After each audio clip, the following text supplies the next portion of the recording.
The following broadcast is sponsored by Standing in the Gap. Our focus is intercessory prayer for individuals, the community of Fairfield Bay, Arkansas, and America. Check us out on the web at standinginthegap.creatingfutures.org. That's standinginthegap.creatingfutures.org.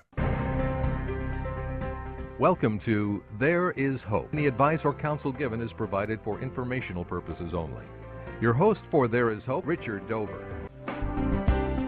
Since Valentine's Day is coming up in the next few weeks, I thought what I would do, take the next couple weeks to broadcast previous sermons that I did in a series I titled Love. Today we're going to be talking about what love is. We're going to be talking about what love is not. Then we're going to be talking about the love of Christ, the love of the Father, the passion of God for His people. And then we're going to talk about that we are God's workmanship and that God wants us to be ambassadors for Christ, to be able to proclaim the gospel of Jesus Christ, the love of Christ to others. So what we're going to be doing is talking about love. There's 5 different words that describe love when you look at the Greek in the New Testament when it talks about the word love. So the 5 words that we're going to be looking at is the words philos, storge, eros, mania, and agape.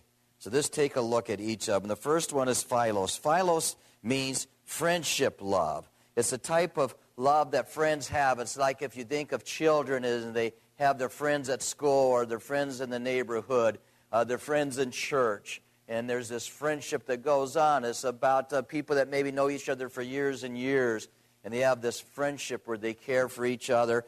But it's not a deep love. It's not a love that would be called an agape, God type of love. It's just a love that we've known each other, and because of that we have a friendship with each other. And again, you would think of children are all happy and having fun and everything. They don't know about each other. They don't know what's going on in each other's life, really. They're just having some time that's fun together. And so that's a philos love. And then we want to look at storge. Storge is an affectionate love that slowly develops from friendship based on similarity. Storge is an affectionate love that slowly develops from friendship based on similarity. So storge love is a love that starts out with being a friend. It starts out as just being a friend, knowing somebody. But it says it's an affectionate love that slowly develops from friendship. So this is the type of love where you know somebody as a friend. Maybe you work with them, so you consider them a friend. They're more than an acquaintance. But you start to get to know them. And then after a while, it just seems like there's something developing in that friendship. And what happens is there starts to be an affectionate type of love. And it's based on similarity in the sense that we have some common purposes, some common good. Now, what we're talking about here is this is not a deep, affectionate love. This is not an eros love where there is sexuality going on. This isn't a love where there's a knitting of hearts that's super strong like an agape love. But this is a love that develops. And I'll give you an example. I have a friend named Liz. And Liz and I were friends for years. And people thought we were going to get married. But we didn't have any kind of an intimacy between the two of us, and it's just that because we had this friendship that was a very close friendship that people could see, and you could say there was an affection in a different way than what normally people would think of. It was an affection that I had a respect and an honor for her, she had a respect and honor for me, and we just liked doing things together. We had some likes, some similarities, and we are very different people, but there are things that we had similarities in, and so that would be called a storge love. That's a healthy kind of love that can happen between the opposite sex where it never leads to sex and never leads to an unhealthy intimacy. And so that's a storge love. And then another type of love that we want to talk about is the love that we see in the world today all over the place, and that's eros love. And that's a sexual love.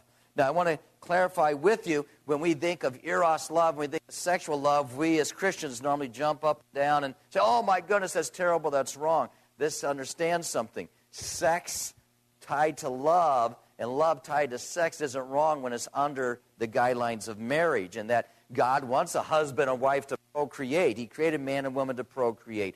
That He would want it that a husband and wife can have a pure sexual love, and so there's nothing wrong with the sexual love. The problem is when it's outside of agape love, when it's outside of storge love, when it's outside of the type of love that God desires for us to have, it becomes sin, it becomes wrong. because everything that the people do is driven over that sex. That in reality, if there's no sex, I don't love you if you don't have sex with me. Do you think that's love?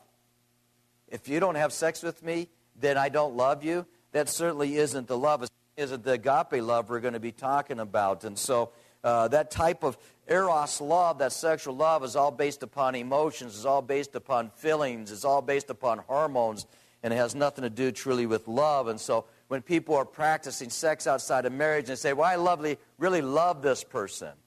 No, what you're really saying is you really love having sex with this person. What you're really saying is maybe you have a friendship with this person that's wrapped around the sex, but if you really love somebody, then you'll make a commitment to them. And we're going to talk about that agape love is a commitment type of love that God would have us to have. And so there's the eros love. And so far we've seen the Philos love, that's the kind of a friendship love. And then we see the storge love that gets to be more than a friendship. There is some affection there. There's some concern there. You've spent time together and built a relationship. And then there's the eros love, the sexual love. And then the next love that we find, the word is a mania love. And this is an obsessive love. This is a love that's an obsessive love that's based upon attraction and anxiousness, obsession and destruction. Listen to me, a mania love is kind of like that person who chases and stalks after somebody else, and they're obsessed with that person, and they say, I just love them so much.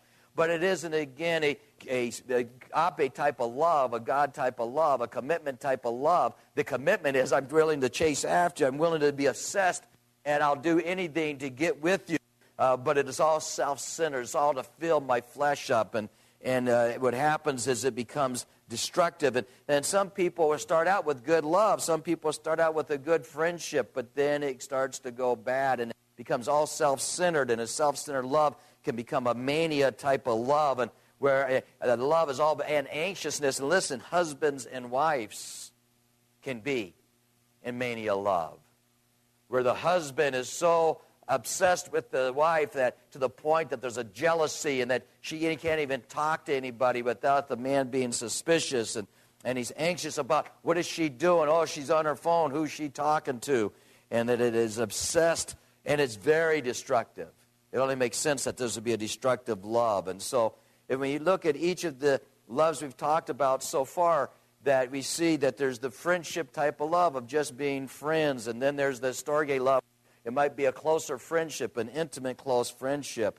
Then there's the eros, which is the sexual love. And then we have the mania love, that kind of that crazy love that is very self-centered. What God wants us to have is agape love. God wants us to have agape love. What's agape love? Agape love is a self-sacrificing love. It is a love that loves the unlovely. It's a love based upon commitment and not emotions. Listen, again, agape love, that's God's type of love. It's a self-sacrificing love. You will give of yourself to others. You're more concerned about others than you're concerned about yourself. But hear me out. If you don't take care of yourself, you can't love others. If you're not becoming healthy and whole, how can you love somebody in a healthy and whole manner? And so there's a self-sacrificing love, but it's a love where I have matured in my own life, and so I have something to love you with. So it's a self-sacrificing love, a love that loves the unlovely. It's a love that loves the unlovely. It's a love based upon commitment and not emotions. See, so many people say, oh, I love you, but there's no commitment whatsoever.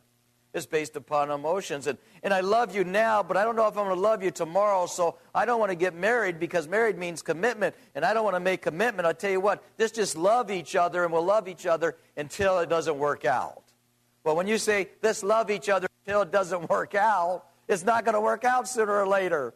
Or it's not going to be a close, intimate relationship that God wants us to have. And the question is, if you love somebody and you're really committed to them, is it based upon emotions or based upon commitment?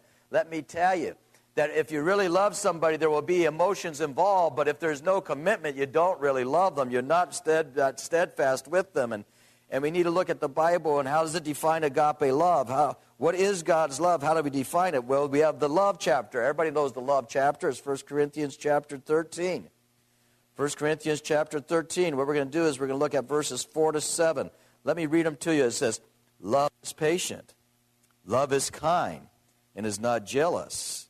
Love does not brag and is not arrogant, does not act unbecomingly. It does not seek its own, is not provoked, does not take into account a wrong suffered, does not rejoice in unrighteousness, but rejoices with the truth, bears all things, believes all things, hopes all things, and endures all things. What does that sound like? Does that not sound like a sacrificial love? Let's look at some of the words. It says love is patient. That means long-suffering. If you love somebody and you love them with God's love, you're long-suffering in that patience with them. It says it's kind. It's not jealous. You do know that jealousy becomes a problem. When you're really jealous, it's all about you and it's not about that other person. Love does not brag. It's not arrogant. In other words, love's not prideful. Look at me, how much I love you. Is that love? It does not seek its own. Whoops, I missed one. Does not act unbecomingly. My love for you won't embarrass you. Ooh, I sometimes embarrass my wife. Oh, well, I got to learn on that one. It says, does not act unbecomingly, does not seek its own, is not provoked, does not take into account a wrong suffered. Agape love has a forgiveness in it. Does not take into account a wrong suffered, does not rejoice in unrighteousness. I don't try to find something wrong with you if I love you, but rejoices with the truth. That means the truth. That means even if you say to me, honey, I have to tell you that when you do this, I don't feel loved. Then I have to face the truth that what I'm doing doesn't make you feel loved. That's agape love, to be able to face that and deal with that. It bears all things, believes all things, hopes all things, and endures all things. That's the kind of love that God would have us to have. And when we hear that love, we should think of Jesus right off the bat. We should be thinking about who Jesus is, and that represents who Christ is. And if you want to know what agape love is, look at Jesus and his love for us. That's why we're going to be looking at the passion of God, understand the passion of God. When we understand the passion of God, we understand the love of the Father, we understand Jesus' love for us, that we'll have a greater understanding what love really is about. And let me tell you, we should have that same kind of love, and as we have that agape love, and we share that love with others, they will want to know the God that we know. In 1 Corinthians 13:13, it says, and now these three things remain, faith, hope, and love, but the greatest of these is love. It should be obvious that the most important thing is the love of God. This is your radio host, Preacher Rich D. Next week, we'll air the second half of What is Love? And as we end this broadcast, I also want to mention to you that you can listen to this podcast and obtain the transcript by going to thereishoperadio.org. That is thereishoperadio.org.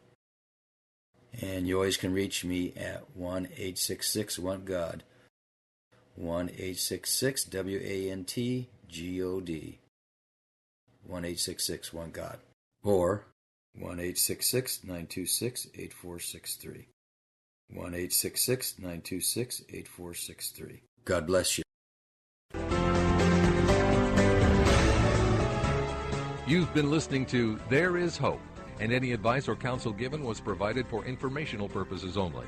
There is Hope Radio, an outreach of Standing in the Gap. The focus of Standing in the Gap is intercessory prayer for individuals, the community of Fairfield Bay, Arkansas, and America. To learn more about Standing in the Gap, to obtain a transcript of today's message and other resources, go to standinginthegap.creatingfutures.org. That's standinginthegap.creatingfutures.org. And click on There is Hope Radio.